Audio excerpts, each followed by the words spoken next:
তা আল্লাহ বলবে, বান্দা বেশি কিছু তো আর খাও না, তুমি না মনে করছো তুমি অনেক রঙে আছো, কিন্তু তোমারে আমি যা খাওয়াই দুনিয়ায় এর চাইতে বেশি আমি জানোয়ারে খাওয়াই। আমার বাঘ, আমার সিংহ, আমার গরু ছাগল, আমার কুকুর বিড়াল তোমার চাইতে বেশি খায়। জঙ্গলের প্রাণীরা বেশি খায়, সাগরের প্রাণীগুলো বেশি খায়, এবং আমাদের চাইতে ফ্রেশ পিওর খাবার জঙ্গলের প্রাণী খায়। কোনো বাঘের খাবারে কোনো ফরমালিন নাই, কোনো সিংহের খাবারে কোনো ফরমালিন নাই, কোনো ভাল্লুকের খাবারে কোনো ফরমালিন নাই, কোনো ভেজাল নাই, পিওর খাবার, পিওর গোশত। আমাদের সব খাবারের মধ্যে ঝামেলা, আমাদের সব খাবারের মধ্যে ফরমালিন আছে, আমাদের সব খাবারের মধ্যে ধোঁকা আছে। তাহলে আমরা সামান্য ধোঁকা মিশ্রিত দুনিয়া ভোগ করি, এতটুকুতেই আল্লাহকে এভাবে ভুলে গেলাম।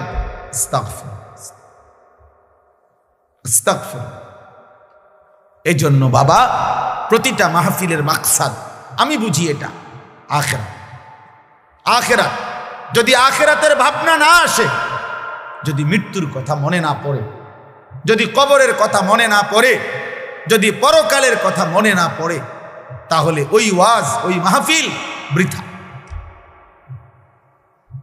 ওইটা বৃথা। তাই কোনো ফায়দা নেই, কোনো অর্থ নেই। ওয়াজ দিয়া মানুষ দেখানোর কিছু নেই। আপনি একটা মাহফিল করে দেখাই দিলেন, অনেক লোক হয়েছে, আমনের গো মাহফিলের চাইতে বেশি লোক হয়েছে, এমনও বহু ওয়াজ আছে লাখ লাখ। তো আপনি এটা কিতা দেখাইবেন? এটা যদি এমন কিছু হইতো যে পৃথিবীতে আজ 15ই ডিসেম্বর আমি পৃথিবীকে একটি নতুন চমক দেখাইলাম, যে আমি একটি মাহফিল করলাম, মানুষে কবা হাসবো, ব্যাক কল মাহফিল বুঝি তুই নতুন দেখালি, এটি তো ডেইলি ওয়াজ তো ডেইলি হইতে আছে, মাহফিল তো ডেইলি হইতেছে। তাইলে এটা কিছুই না, কিছু নাই। আখেরাত, আখেরাত, কবরের ফিকির, আখেরাতের ফিকির, মৃত্যুর ফিকির। আমি আর তুমি ভাই, জোয়ান ছেলেরা, বাবা মনে রেখো, আব্বা তুমি আমি যদি সবাই মিলে এটা বুঝে নিতাম যে খাইয়া পইরা দুনিয়া সমান সমান, ফেডে বাতে দুনিয়া, এরপরে আর কিছু নাই। মৃত্যু মানে শেষ, মৃত্যু মানে হারিয়ে যাওয়া, মৃত্যু মানে নিশ্চিহ্ন হয়ে যাওয়া। না রে ভাব, আল্লাহ তাআলা বলছেন, বান্দা মৃত্যু মানে নিশ্চিহ্ন না, মৃত্যু মানে আমি আল্লাহর কাছে ফিরে আসা, মৃত্যু মানে আমার কাছে আসা, আমার কাছে। কুল ইয়াতাওয়াফাকুম মালাকুল মাউত আল্লাযী ওয়াক্কিলা বিকুম সুম্মা ইলা রাব্বিকুম তুরজাউন।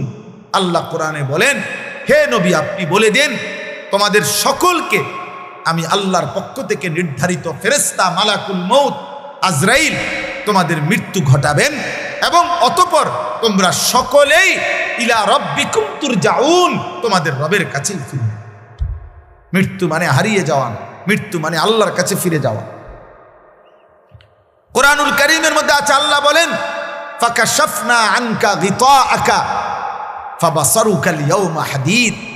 আল্লাহ বলেন, মৃত্যু মানে তোমার চোখে, তোমরা মনে করেছো মৃত্যু মানে এই লোকটা চোখ বন্ধ করে ফেলছে, আর কিছু দেখে না। আল্লাহ বলে, না বান্দা, দুনিয়ার এই অংশ থেকে আমি তার চোখ বন্ধ করছি। মৃত্যু মানে আমি তার চোখ আগের চাইতে পাওয়ারফুল করে দিয়ে কবর থেকে এবার এমন চোখ খুলে দিছি যে কবরের মাটির থেকেই সে জাহান্নাম পর্যন্ত দেখতে পারে। এই জন্য মৃত্যুর মাধ্যমে মানুষের চোখের দৃষ্টি কমে না, বাড়ে। ফাবাসারুকা আল-ইয়াওমা হাদীদ, আজ তোমার চোখের দৃষ্টি, আল্লাহ বলছে, মৃত্যুর পরে আরো তীক্ষ্ণ, আরো বেড়ে গেল, বেড়ে গেল। এখন তো আমি আধা কিলো দেখি না, কিন্তু মৃত্যুর পরে চোখ বন্ধ করার পরে দুনিয়া থেকে কবরে গেলেই মানুষ কবর থেকে এই চোখ দিয়েই জান্নাত কিংবা জাহান্নাম সরাসরি দেখবে। চোখের পাওয়ার বেড়ে যাবে, চোখের দৃষ্টি বেড়ে যাবে। এই জন্য মৃত্যু মানে হারিয়ে যাওয়া। এই একই কথা আল্লাহ তাআলা বারবার বলছেন, বারবার। আমরা হুজুররা, আমরা মোল্লা, আমরা মৌলবী, আমরা এই হুজুর, আমরা জীবন আপনাদেরকে আখিরাত, কবর, মৃত্যু, পরকাল, এ কথা মনে করাই। কেন? অনেক মানুষ বিদ্রুপ করে হুজুরদের কাছে, আর কোনো কথা নাই, কেবল কবরের কথা কয়, কেবল আখেরাতের কথা কয়। হ ভাইয়া, আর কোনো কথা নাই। ডাক্তারের কাছে কেবল চিকিৎসার কথা, ইঞ্জিনিয়ারের কাছে কেবল বিল্ডিং প্ল্যানিং এর কথা, রাজমিস্ত্রির কাছে কেবল ইট বালু সিমেন্টের কথা, কাঠ মিস্ত্রির কাছে কেবল কাঠ টিন জলুই ফেরেক এটারই কথা। যে যেই কাজ করে তাকে ওই কথা বললে ওইটাই মানায়, সে অন্য কথার পণ্ডিতি করলে এটা মানায় না। মোল্লা, মুন্সি, মৌলবি, আলেম, ওলামা, আমাদের জিম্মাদারি আল্লাহর বান্দাদেরকে আখেরাতের দিকে তৈরি করা, পরকালের জন্য তৈরি করা।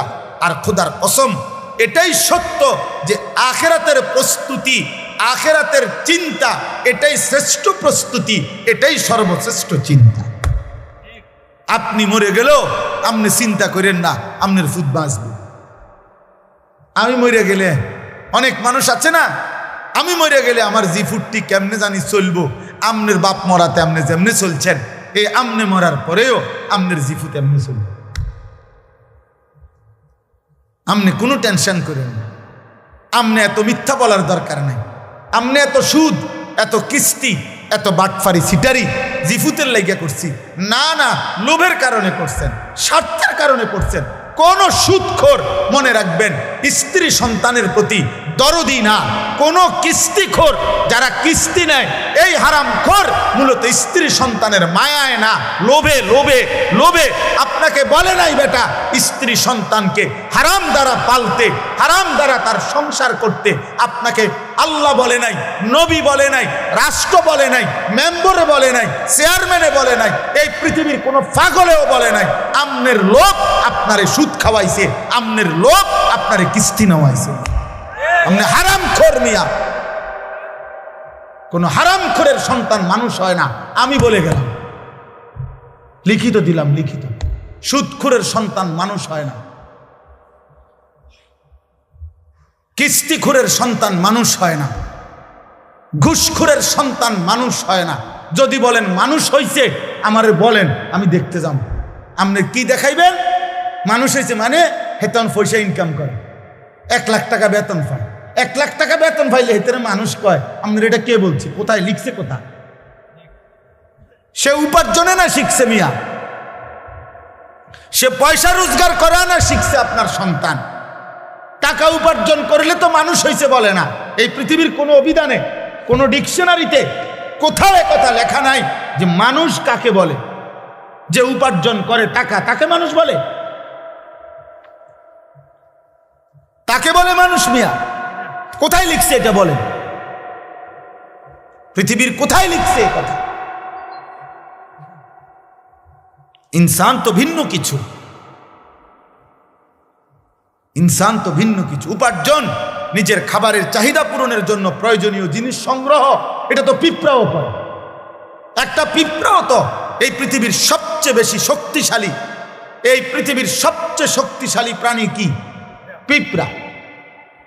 পিঁপড়াই পৃথিবীর সবচেয়ে শক্তিশালী প্রাণী, যে তার ওজনের চাইতেও ভারী জিনিস বহন করতে পারে। একটা হাতি সমপরিমাণ আরেকটা হাতি কান্দে লইতে পারত না,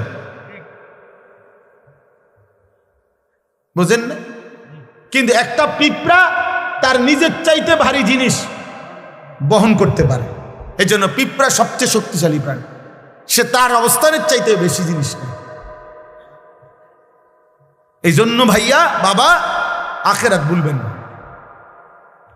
বাবাদেরকেও বলি, আমার সাফ কথা, একটা লোক, আমি তো চ্যালেঞ্জ করছি, কোন বাপ, একজন বাবা এখানে দাঁড়িয়ে বলেন যে আমি সুদে কিস্তিতে 12 লাখ টাকা লইয়া আমার ফুতেরে বিদেশ পাঠাইছি, হুজুর আল্লাহ জানে আখেরাতে আমারে মাফ করে, আল্লাহ জানে আমার কবরের আযাব মাফ করে দে, এই আশায় আপনি এখন খারাপ করেন। এই নে দাঁড়াই বলেন, আপনি ছবি উঠাবেন, সবাই ছবি উঠাবেন। এবারটা যে এবারটার সুদে টাকা লইছে, লইয়া কিস্তিতে টাকা নিয়া এবারটার ফুতেরে বিদেশ পাঠাইছে, আল্লাহ জানে উনারে এবারটারে জাহান্নাম থেকে মুক্তি দেয়, আখেরাতে জানে মাফ করে, এই আশায় এটা এখন কর। আসেন, এখন আসেন, বলেন, একজন লোক বলেন, বোঝেন নাই কথা আমার? বলেন, আপনি সুদে টাকা নিছেন আখেরাতের আশায়? কথা বলেন না কেন? আপনি কিস্তিতে টাকা নিছেন,